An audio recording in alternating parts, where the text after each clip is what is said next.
An outright cover-up. They covered up for him during the campaign. Why should the media stop their cover-up now that he's president? For his first great big press conference, if you can call it that, they pretended that he wasn't a stumbling, bumbling, lost fool. You and I both know that. The media, they know it too, but for some reason they're covering for him. Again, proof of the stumbling, bumbling part. Okay, hang on. Sorry. Oh, sing me, Miss Kim. Okay, where am I here? Let me see. The basics of managing a press conference were beyond the President of the United States. If you watched it, you know that.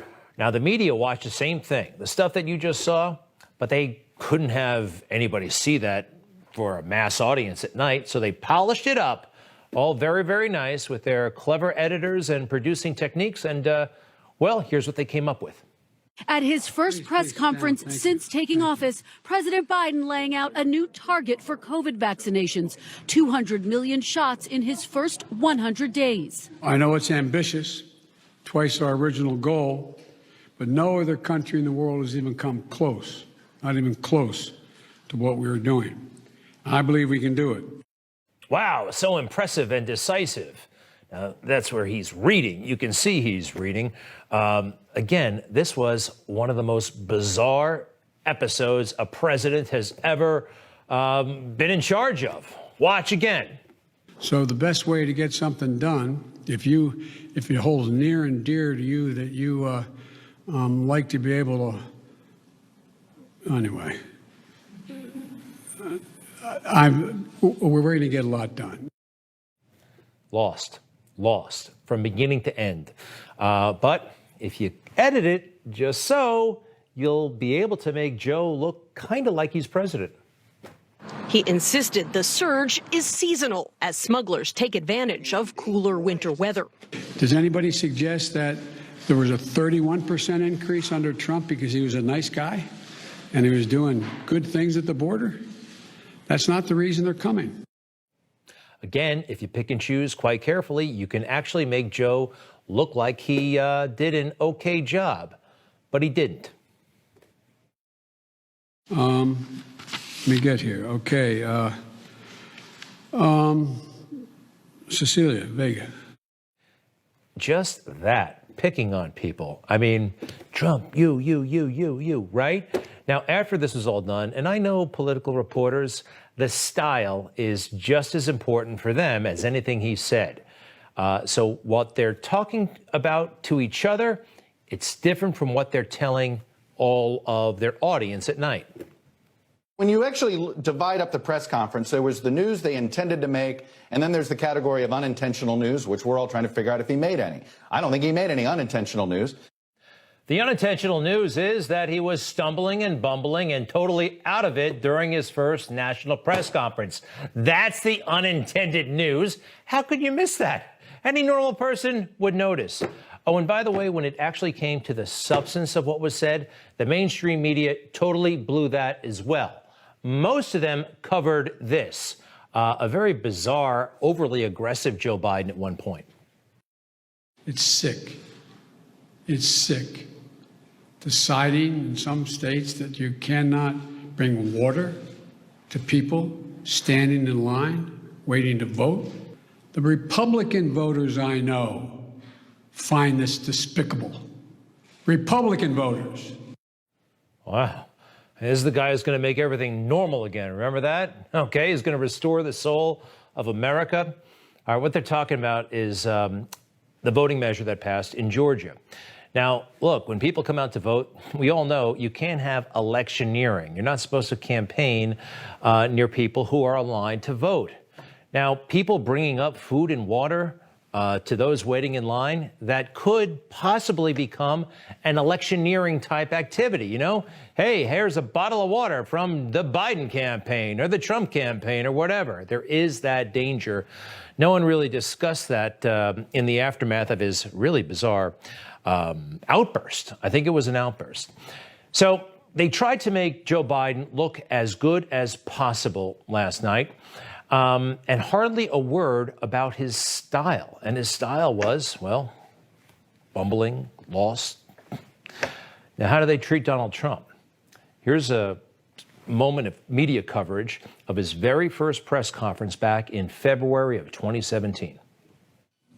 Tonight, President Trump unloads in a fiery, combative press conference, listing successes, airing grievances, placing blame, denying allegations. A scene unlike anything we've heard from a president in memory. Okay, well, last night, Joe Biden, that was unlike anything I've heard in memory. A president that out to lunch, not Donald Trump, but Joe Biden. Yeah, it was pretty wild. I want to point this out, though. I don't think his staff did him any favors. You saw he had a lot of trouble figuring out who was what reporter and where to go next. Let me get here. Okay. Cecilia Vega. All right, again. So they gave him a list, more than a list, like a yearbook of reporter photos. Take a look at this. And even a little bit closer, he's got every reporter in the room, and the ones that he's supposed to call on are circled.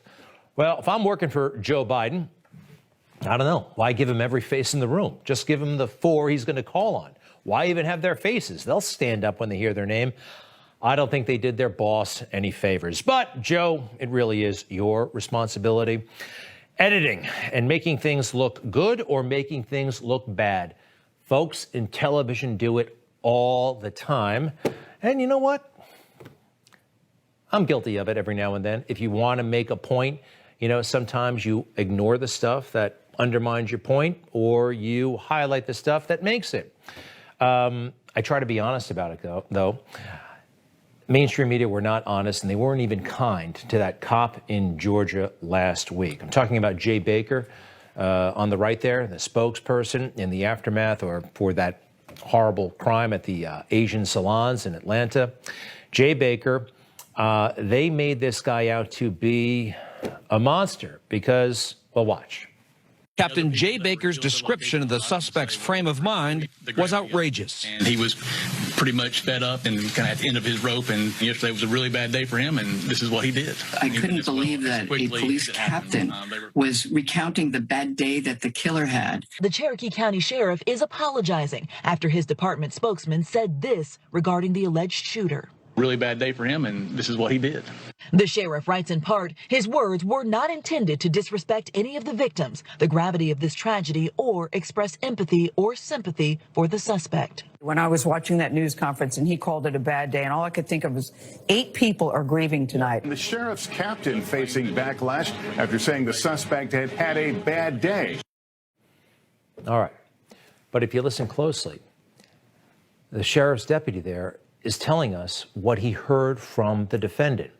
And they cleverly edited it to leave that part out. Maybe not that even clever.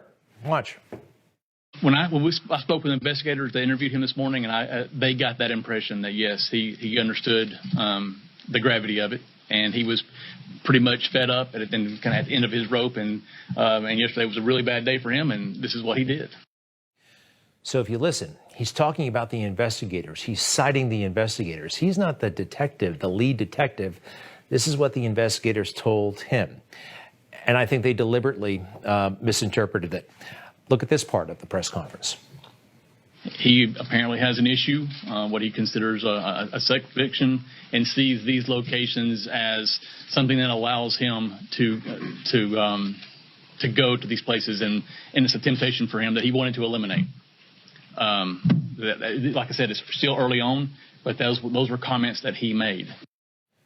Those were comments that he made. This is what he heard. He's trying to tell the public what they know. I thought it was pretty helpful, but they tried to cancel him for that.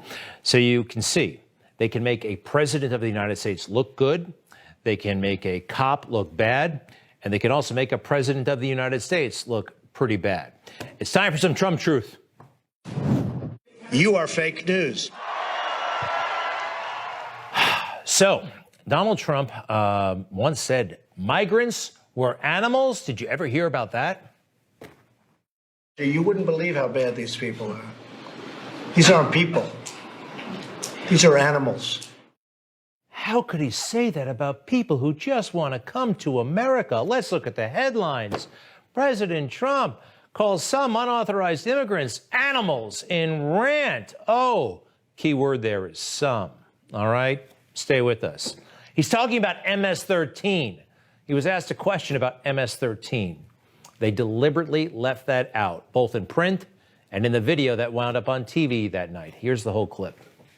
There can be an MS-13 gang member I know about. If they don't reach a certain threshold, I cannot tell ICE about them.